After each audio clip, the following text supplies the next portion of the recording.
Night had quietly settled over New York City, as if the whole metropolis had paused to take a slow breath. In a small room in the New Yorker hotel, an elderly man sat by the window, listening to the deep hum of the city, a sound like the distant trembling of the earth. He knew this hum better than anyone. After all, he was the man who had once taught the world how to speak with electricity. His name was Nikola Tesla. Despite his modest room and worn-out suit, there was a certain greatness in him, not the kind that comes from wealth or titles, but the kind that lives in people who see the world differently. His thoughts sparked like lightning, and like lightning they sometimes burned. When reality struggled to keep up with his imagination, where it all began long ago, in a small village called Smiljan in the Austro-Hungarian Empire, little Nikola ran through the meadows imagining he could command thunderstorms. He was born on a stormy night.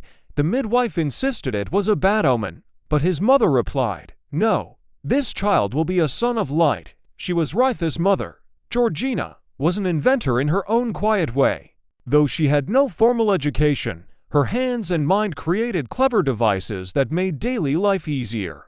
From her, Tesla inherited his remarkable memory and the ability to see machines in his mind as vividly as if they stood right before him. At school, he solved problems in minutes that took others hours. But what fascinated him most was not the solution itself, it was the nature of energy. He would stare at rivers, windmills, or even the static spark from a cat's fur and ask himself, how can this be used? The vision that became an idea. When he was 17, Tesla fell gravely ill. Fever carried him into a strange twilight between dream and reality.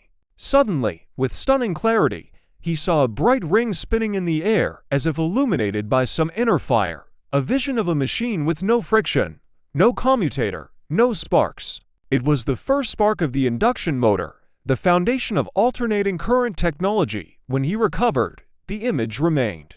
It demanded to be built, a journey toward America. After completing his studies in Graz and Prague, Tesla worked in Europe but struggled to be understood. European engineers preferred direct current, simpler, familiar, but limited. When Tesla spoke of alternating current, they shrugged. Too complicated, they said. But Tesla saw beyond complication. He saw a world where entire continents could be lit, not just a few streets. In 1884, with a few pennies in his pocket, a recommendation letter, and an unshakable hunger to create, he arrived in America. He was 20-8. Meeting Edison, New York overwhelmed him with its chaos, steam engines, smoke, flickering lamps, the sense that the world was remaking itself every minute. And at the center of all this stood Thomas Edison, the reigning king of electricity. Tesla joined Edison's company and soon impressed everyone with his technical brilliance. He fixed impossible problems, redesigned flawed machines, and solved issues that had tormented engineers for months. But between him and Edison lay a fundamental divide. Edison valued practicality and profit.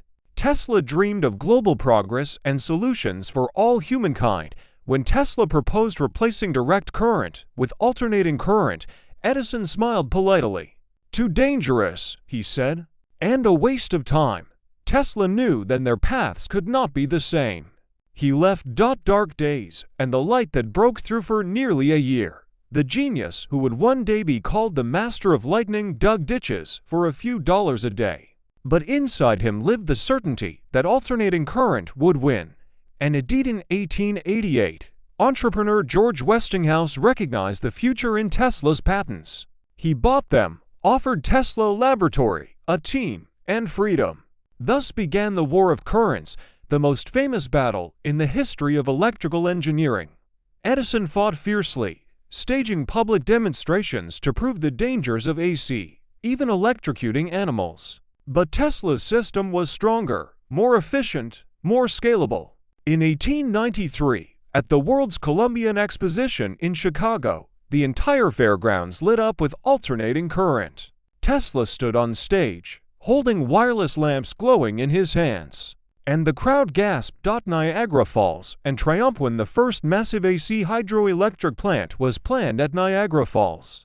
Skeptics doubted Tesla's system could handle such power. But in 1896, when energy from the falls illuminated the city of Buffalo, doubt vanished. The world had entered a new era. The power coursed through transformers and coils that were born from the visions Tesla saw in fevered youth. Newspapers praised him. Cities celebrated him. At that moment, he could have become one of the richest men in America, but wealth was never his goal. Experiments ahead of their time in his Manhattan laboratory. Tesla performed feats so astonishing that observers whispered about magic. He demonstrated radio-controlled boats, inventing remote control. He created giant coils that hurled meter-long lightning bolts. He lit lamps without wires. He predicted smartphones, wireless communication, and global information networks long before they existed. One day, he said, every person will carry a device in their pocket through which they can speak to anyone, anywhere on Earth. People smiled politely, thinking it impossible. Yet that is exactly the world we live in. Wardenclyffe, the Tower of Dreams, Tesla's greatest project, became his greatest heartbreak. On Long Island, he began building Wardenclyffe Tower, a colossal transmitter meant to send energy and information wirelessly across the globe. He dreamed of a world where every home had free power, where continents were linked by instant communication, where the Earth itself became a conductor of knowledge. But investors, especially J.P. Morgan, realized there was no profit in free energy. Funding stopped. The tower stood like a monument to a dream too large for its century, until it was dismantled for scrap. The failure wounded Tesla deeply. His final years as he grew older, the world increasingly labeled him an eccentric. His new inventions seemed too bold: death rays, artificial lightning, global broadcasting systems. Some perhaps were ahead of science. Others simply lacked funding. He spent hours feeding pigeons in New York parks and lived in modest hotels, often struggling to pay the bills. But even then, the same spark lived in his eyes, the spark of the boy who once believed he could command lightning. In January 1943, Nikola Tesla passed away quietly as he had watched the world rush past him. Never quite catching up, a legacy wider than a century. The world glows with the systems he built. Every AC power plant, every transformer, every long-distance power line carries his vision.